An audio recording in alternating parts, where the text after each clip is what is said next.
ओम शांति। 22 जून 2021 की मुरली है। बाबा ने कहा, मीठे बच्चे, इस दुनिया में निष्काम सेवा केवल एक बाप ही करता है।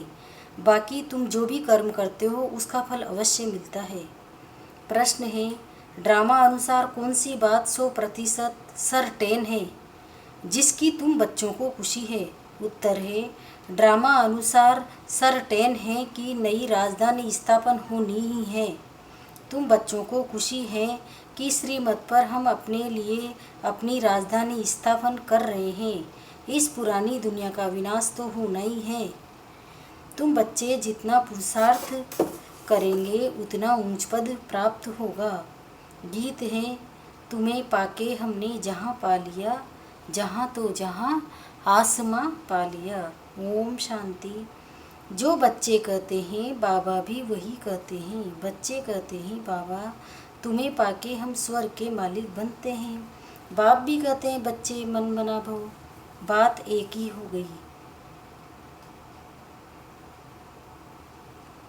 मनुष्य सब पूछेंगे कि ब्रह्मा कुमार कुमारियों को इस सत्संग में जाकर क्या मिलता है?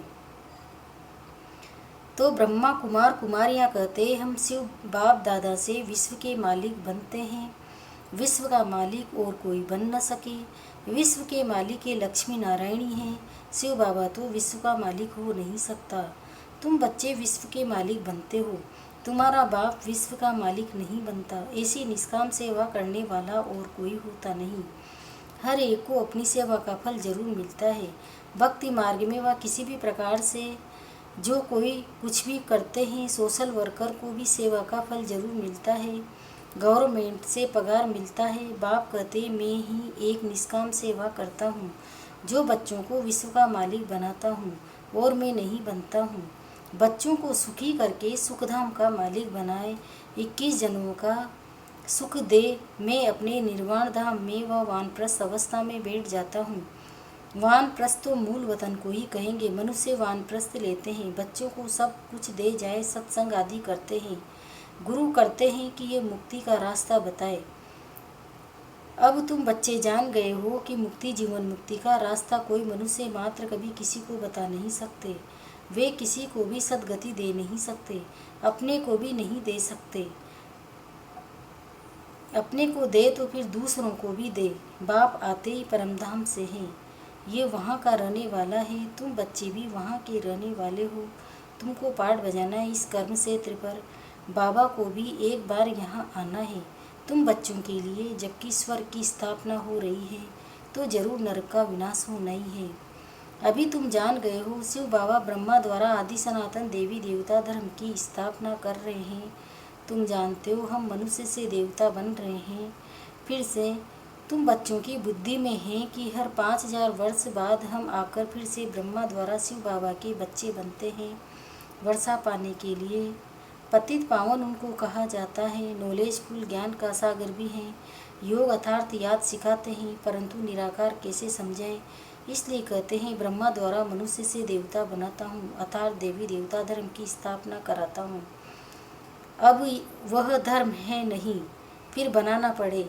अब फिर से आदि सनातन देवी देवता धर्म स्थापन कर बाकी सबको मुक्तिधाम में ले जाता हूँ। भारत प्राचीन खंड है, इसलिए भारत की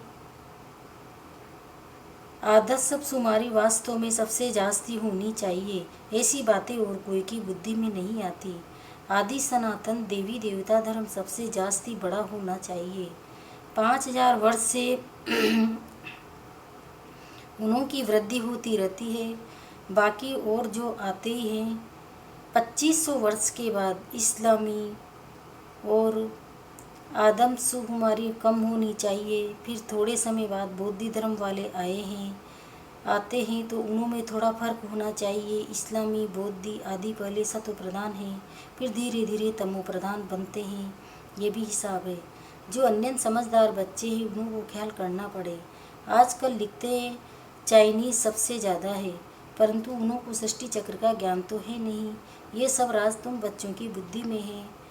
जो लिखे पढ़े हैं उन्हों को डिटेल में समझाना होता है। देवी देवता धर्म वालों को 5000 वर्ष हुए हैं, तो इस समय उन्हों की संख्या बहुत होनी चाहिए, परंतु देवी देवता धर्म वाले फिर और धर्मों में कन्वर्ट हो गए हैं। पहले पहले बहुत मुसलमान बन गए, फिर बौद्धि भी बहुत बने हैं। यहाँ भी बौद्धि बहुत है, क्रिश्चियन तो बेशुमार हैं, देवता धर्म का तो नाम ही नहीं है। अगर हम ब्राह्मण धर्म कहे तो भी हिंदुओं की लाइन में डाल देंगे। अभी तुम जानते हो आदि सनातन देवी देवता धर्म स्थापन हो रहा है हम ब्राह्मणों द्वारा श्रीमत पर। यह भी समझ होनी चाहिए, धर्म गाए तो जाते ही ना। यहाँ के मनुष्य अपने को हिंदू की लाइन में ले आते हैं, कहेंगे हिंदू आर्य धर्म है, सबसे पुराना है। भारतवासी पहले पहले आर्य थे, बहुत धनवान थे, अब अनार्य बन गए हैं। कोई अकल नहीं, जिसको जो आता है वो धर्म का नाम रख देते हैं। झाड़ के पिछाड़ी छोटे छोटे पत्ते टाल टालें निकालते हैं, नए का थोड़ा मान होता है। अभी तुम बच्चे जानते हो कि हम बाबा के से स्वर्ग का वर्षा ले रहे हैं, तो ऐसे वर्षा देने वाले बाप को कितना याद करना चाहिए। तुम जितना जास्ती याद करेंगे, एक तो वर्षा मिलेगा और तुम पावन बनेंगे। लौकिक बाप से तो धन का वर्षा मिलता है, साथ साथ फिर पतित बनने का भी वर्षा मिलता है। वो लौकिक बाप, वह पारलौकिक बाप, और ये है बीच में अलौकिक बाप ब्रह्मा बाबा। इनको बीच में दोनों तरफ से जोड़ दिया जाता है। शिव बाबा को तो कोई तकलीफ नहीं होती है, इनको कितनी गाली खानी पड़ती है, वास्तव में कृष्ण को गाली नहीं मिलती है, बीच में फंसा है यह। कहते हैं ना, रास्ते चलते ब्राह्मण फंसा, गाली खाने के लिए ये फंसा है। अलौकिक बाप को ही सहन करना पड़ता है। जब शुरू में ज्ञान चला तो ब्रह्मा बाबा को कईयों ने बहुत गालियाँ दी, इसलिए बाबा कह रहे हैं कि ब्रह्मा को गाली खानी पड़ी। ये किसी को पता ही नहीं है कि शिव बाबा इनमें प्रवेश कर आए पतितों को पावन बनाते हैं, पतित बनने पर ही मार खाते हैं। बाप कहते हैं मैं आया हूँ सबको वापस ले जाने। तुम जानते हो मौत सामने खड़ा है, विनाश तो जरूर होना चाहिए। विनाश बिगड़ सुख शांति कैसे हो। जब कोई लड़ाई आदि लगती है तो मनुष्य यज्ञ आदि रचते हैं, लड़ाई बंद हो जाए। तुम ब्राह्मण कुलभूषण जानते हो, विनाश तो जरूर होगा, नहीं तो स्वर्ग के गेट्स कैसे खुलेंगे। सब स्वर्ग में तो नहीं आएंगे, जो पुरुषार्थ करेंगे वही चलेंगे, बाकी जाएंगे मुक्तिधाम। ये किसी को भी पता न होने के कारण कितना डरते हैं, शांति के लिए कितना धक्का खाते हैं, कॉन्फ्रेंस करते रहते हैं। सिर्फ तुम ब्राह्मण ही जानते हो सुख धाम शांति धाम की कैसे स्थापना हो रही है।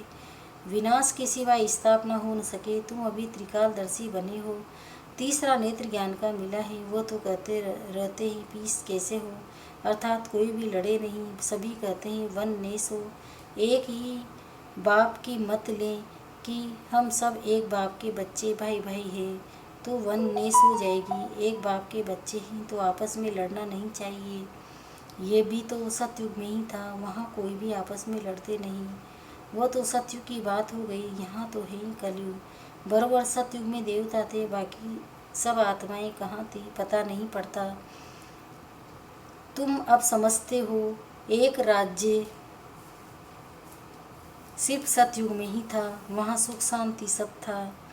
ये सब बातें तुम्हारी बुद्धि में है, नंबरवार पुरुषार्थ अनुसार समझते हैं। बरोबर हम सतयुग में राज्य करते थे, बहुत सुख था, अद्वैत धर्म था, ये ज्ञान किसी को है नहीं।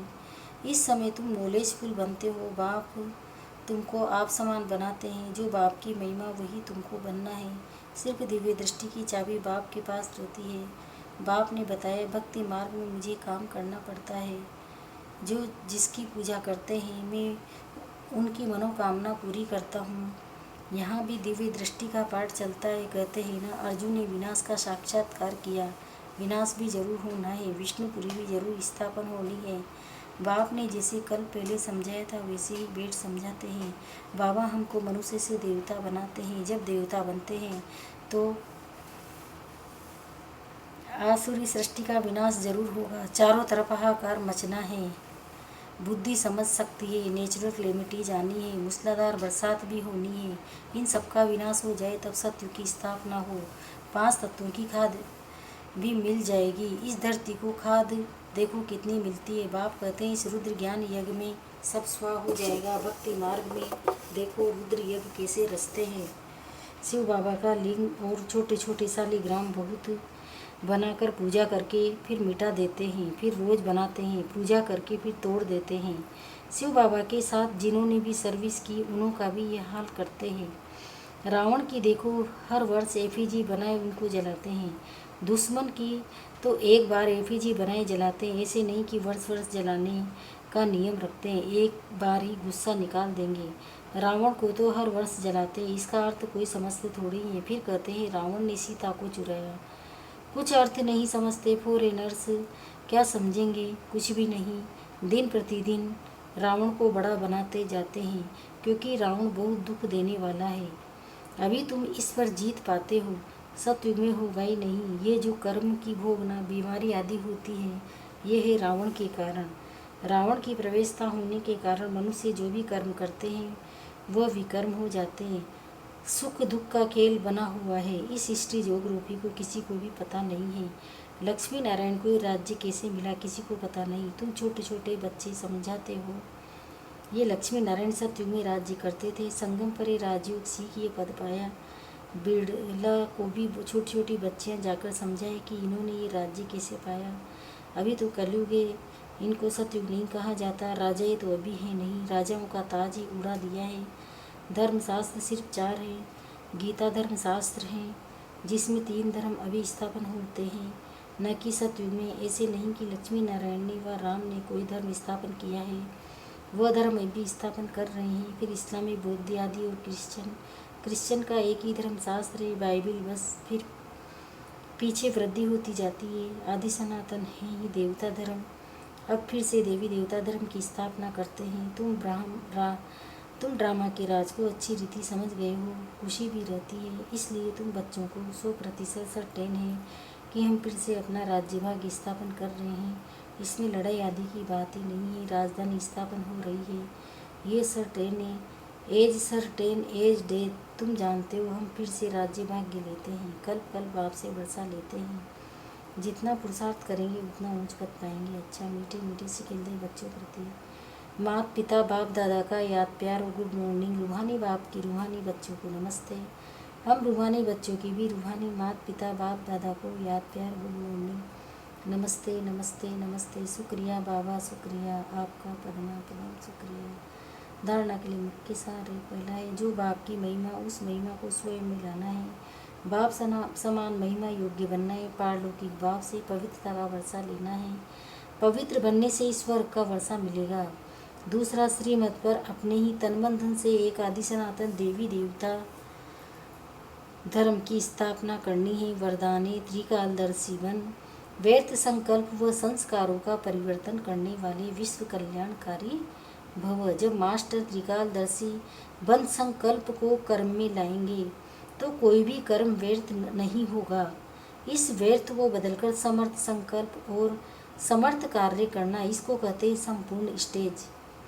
सिर्फ अपने व्यर्थ संकल्प व विकर्मों को भस्म नहीं करना है, लेकिन शक्ति रूप बन सारे विश्व के विकर्मों का बोझा हल्का करने व अनेक आत्माओं के व्यर्थ संकल्पों को मिटाने की मशीनरी तेज करो। जब तब कहेंगे विश्व कल्याणकारी। स्लोगन, नष्टो मोआ बनना है तो सेवा अर्थ इसने रखो, स्वार्थ से नहीं। ओम शांति। ओम